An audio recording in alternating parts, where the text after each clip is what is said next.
I would be a prideful fool if I didn't take my own advice to see the signs clearly and know when it's time to move on. My name is Jennifer Street. I am an intuitive, an empath, a spiritual and energetic catalyst, a thought leader, and I was the founder of Reimagine Studio. Reimagine Studio was a space where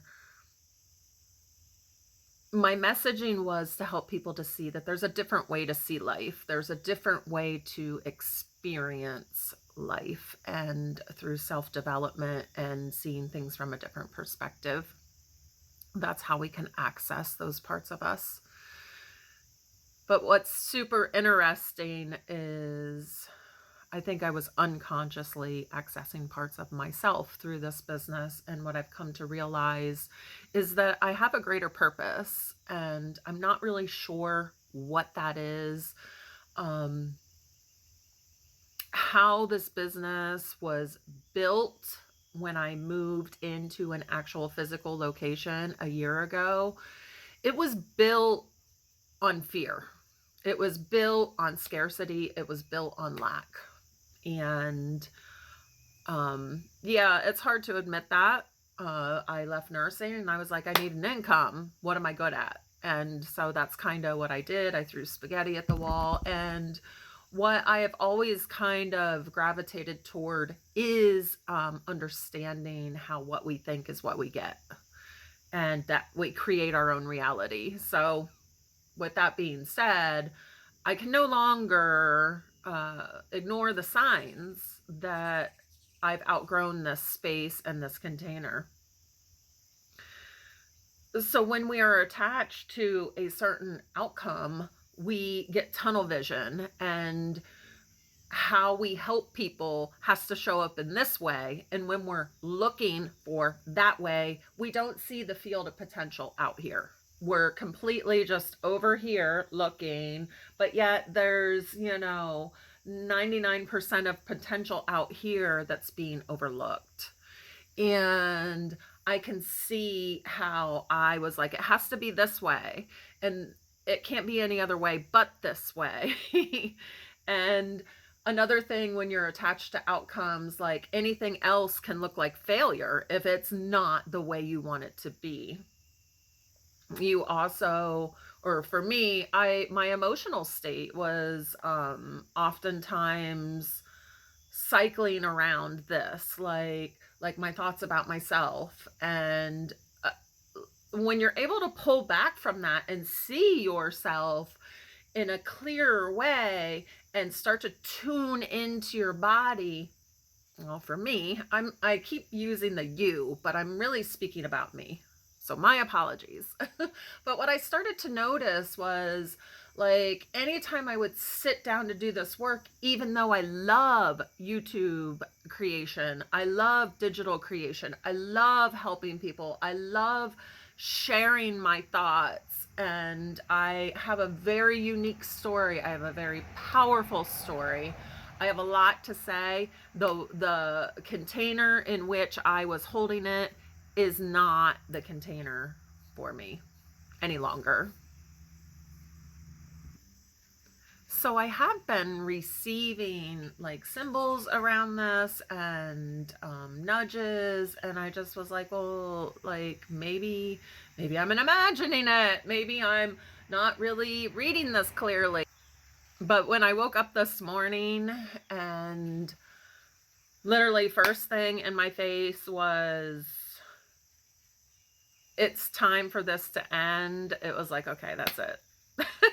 And it's kind of funny because I went through this really deep grieving process earlier this week, and honestly, I think I was pre-grieving this, and that this was part of it.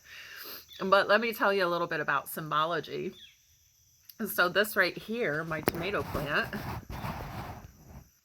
this tomato plant has one tomato on it. One. And there is one flower on it. Right here. You see that? Well, actually a couple little flowers. But with that being said, what I know about that, because I am tapped in, is that there's no fruit. I'm bearing no fruit.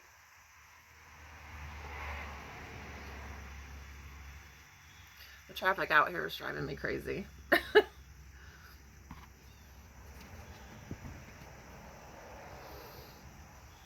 Anyway, it's bearing no fruit. Okay? So these things aren't random. You know, some people might look at me and be like, "Oh, she's cuckoo crazy." No, I'm not cuckoo crazy. I am tapped in. I know what's going on here. I know what's going on for me and my reality. And so, you know, I have seen this. And when I have started to recognize that it's time to release some more things in my life, then an actual bud comes up. Okay. So, um, being tapped in to recognizing symbology, that Carl Jung talks about symbology a lot, and oftentimes we have stuff staring us right in our face and we don't see it because we're just so, you know, attached to this 3D matrix. Anyway, so another thing when I woke up is I came to my devotion today, and I do want to share it because it's actually quite beautiful. So August 20th, this person is one of my favorite authors. I'm not even sure how to say her name. Iyanla Vanzant. Of course, it's backward. Until Today is a spiritual devotion that I look at sometimes every day, sometimes not. But I mean, as you can see, it's well worn. It's a beautiful, beautiful devotion. And when I woke up this morning and I was still laying in bed, I was like, this is it. I'm pulling the plug on my business today. This is it. I'm opening myself up to other possibilities. I'm energetically releasing something that I've outgrown, and I'm ready to open up to this field of possibility. And to be honest, I'm actually kind of happy about it. Like, I feel like, oh my gosh, I'm just completely starting over. And that is an important part of my messaging here, is that we can recreate, reimagine, and restart anytime, but we're so attached to, oh, I went to college for this 30 years ago. Yeah, so what? So what if midlife crises are actually, you know, awakenings to who you really are? So anyway, August 20th, I want to read this devotion because this could be really helpful to other people that might be following my path. So I am faith-filled and fear-free because I know that I don't have to know. Okay. Most people will do everything in their power to avoid admitting, I don't know. When you do admit, I don't know, some people respond as if you're crazy. Adamantly, they want to know, what do you mean you don't know? Contrary to popular belief, when you don't know and can admit it, you are in line for a great healing or a magnificent blessing. Few know-it-alls are blessed with new insights or information. You know, once again, ego. When you are willing to acknowledge that you don't know, you open yourself to all sorts of information and assistance from life. Not knowing may send you on a search. It may open your mind and your eyes to things you have never even thought of before. The things you discover in your search may bless you at some later date, or the search may heal some long-held fear. What a blessing. An admission of not knowing is a sign of great faith and trust. It means trusting that even when you don't know, you know that when you need to know, you will know. An admission of not knowing is an act of great humility that leads to the healing of the ego. It is the ego that fosters an internal sense of inadequacy. When you feel or believe you are in some way inadequate, it will always feel as if you have something to prove. Admitting that you don't know in a very loving way to acknowledge that you are absolutely fine with who you are and that you are not afraid to admit it. What else do you need to know?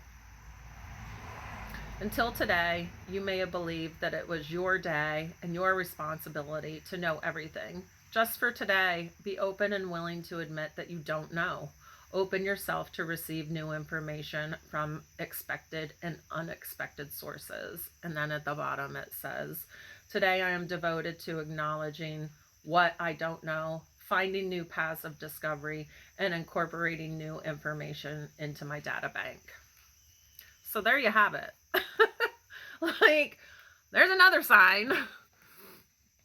But yeah, so once again, we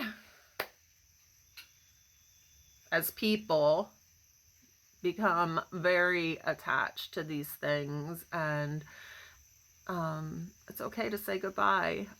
This path for me has I have been following the spiritual path pretty intensely for 4 years now, and everything I do or have done has been based on being led by spirit. And this was the one thing that I just kept grasping on to, and like it's got to look this way. I've got to be a coach in some respect. I have to help people in this sort of way. But there are so many other possibilities out there, and I can't even begin to express where I'm going. There are several things that I have thought of doing, writing a book, exploring my psychism a little bit more, because I am very, very psychic, very tuned in, exploring more mystical practices, creating art, and just creating and inviting people in to my creations. So yeah, I really don't know, and that's okay. But there is just one other thing I wanted to share. I had written my own little journal prompt or excerpt on this, and it is, what if letting go is actually opening up? There is no authority outside of you other than source that you have to seek permission from. Call it erratic, a midlife crisis, or chaos. I choose to call it alignment, coming back to self, shedding of old skin, and surrender to divine mission. Today I choose me. Today I open the door to the field of potential of my desires.